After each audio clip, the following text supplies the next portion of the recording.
আচ্ছা, চারদিকে শুধু বিপদ আর বাধা, কোনো পথ খুঁজে পাচ্ছি না। এখন কি করি?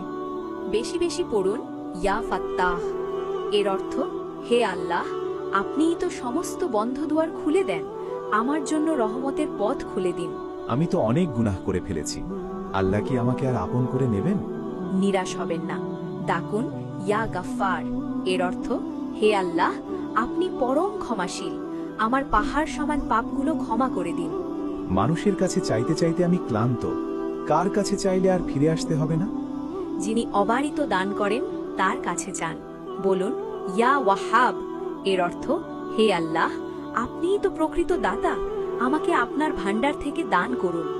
দুনিয়ার এই মোহে আমি বারবার পথ হারিয়ে ফেলি। সঠিক পথটা কিভাবে পাবো? সব সময় মনে মনে পড়ুন ইয়া হাদি। এর অর্থ, হে আল্লাহ, আপনিই তো হেদায়েতের মালিক, আমাকে আমৃত্যু সিরাতুল মুস্তাকিমে স্থির রাখুন।